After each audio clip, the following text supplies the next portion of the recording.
back in 2020, when the 501st Legion Clone Troopers set came out, almost everybody hailed it as one of the greatest sets of all time. We finally got 501st Clone Troopers in a battle pack. However, as we all know, the set was $30, and it came with 2 builds and 285 pieces. This could have been a much smaller battle pack, and the biggest complaint about this set, which I happen to agree with a little bit, was that the vehicles themselves were way too big and bulky, and it was just able to, it was a way that LEGO could upcharge for all of these Clone Troopers being in this one set.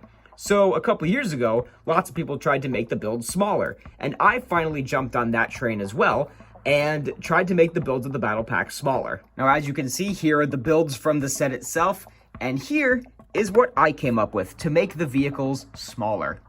Now, I personally think that these smaller builds look much more accurate, and it's an easy way to save some space and save a lot of parts in your 501st sets. Now, my primary goal with these builds was to use only pieces from the battle pack, and I was about 99% there. The walker, you can build this walker exactly the way it is using pieces from the big walker, but the speeder requires 6 additional pieces, and the 6 additional parts that are here are these 2 slope pieces, as you can see down there near the weapons, and if you can also see the little cannon pieces. You get a lot of these in extra pieces as extra pieces in Star Wars sets these days.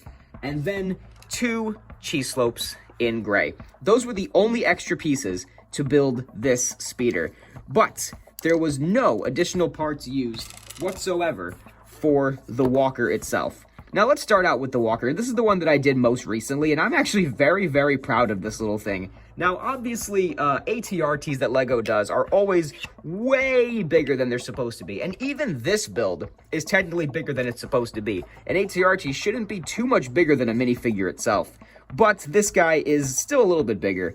However, I think this thing came out really, really good. His legs are a little chunky. I was going through a couple different designs where he either, had those side panelings or didn't have the side panelings. I just wanted to keep, that piece on. I think this was my original leg design, was having the little joint piece up there a little bit, but it felt kind of naked and not as, I don't know, finished off. So I went with the chunkier legs. I think it looks kind of cute, but this thing has really good articulation because in the feet there, it uses the same foot joint that was in the walker itself. This has really good articulation. There's no knee joint, but it connects up here using the just regular old, what is this, axle connection piece. It's not an axle, you know what I mean. You can see it right in front of your faces. I don't know what I'm saying. And you can kind of see the rest of the way this is built using that, the hinge piece down there. I just broke that off real quick. The hinge piece down there, and then those little pieces connect to that bar, and then the blaster is there like so. And this was just kind of on the back for decoration.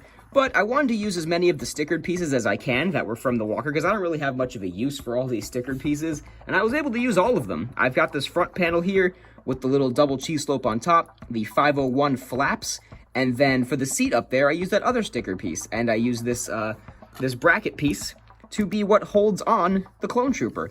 And so, there you have it. There's the little walker. And this thing does have really good articulation, actually. You can make it pose like this, which is very fun.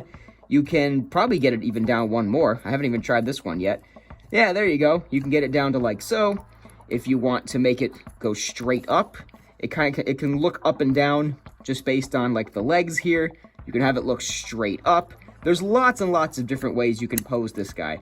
And that is what I really like about this walker as opposed to the other one, which you can't really pose all that well. But this guy has some really good articulation and maneuverability. So that's the walker. I'm very, very proud of this little guy. I'm very happy with how he came out, and I'm very proud that I was able to use all parts from the walker itself. Now, after you build it from the walker, you have 80, I counted them, 80 extra pieces. And you got lots of really good stuff in there. Lots of circular pieces and various brackets of all shapes and sizes. Some curved pieces, obviously these big leg pieces, which I didn't end up using those stickers for, but that's fine. And lots of fun little detail pieces in there as well. 80 extra pieces when you convert the big walker into the little walker. Can't even get the big walker in the full shot because that's just how enormous it is. Now, if we take a look at the speeder, you'll see that the speeder itself is not that much smaller than the original speeder. However, it goes back down to the size where LEGO speeders usually are, like those older battle packs, like the Battle of Slukamai battle pack and the 2009 or 10 Clone Wars battle pack.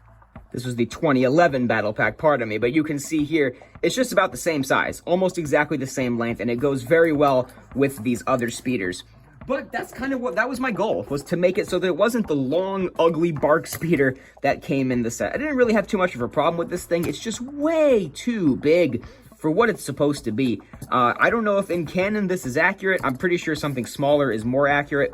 But again, I just like the way this new one turned out. And unlike with the Walker, you don't get many extra pieces with this guy. You get, I believe it was 21 when I counted. 21 extra pieces, but you do get some big plates and this big guy that has a sticker on it, unfortunately. But, you know, there you go, the extra pieces from building the speeder. And the only additional parts I used were, again, what I showed earlier. 2 of this little slope piece, 2 of this little, what do you call it? I don't even know what it's called. You see it right in front of you, the lollipop piece, and the cheese slope, just to make the blasters so I could take off the stud shooters and make it a little bit cleaner down there. Those are the only additional parts that I used for this entire modification. And so there you have it. There is the speeder build. So I know that I'm a few years late to this trend of trying to make the builds from this battle pack smaller, but I'm glad I finally got around to doing it because I like what I came up with a lot better than the set itself, and I am going to turn the one that I was saving as a sample into the smaller builds as well because I'm not going to keep these big builds around.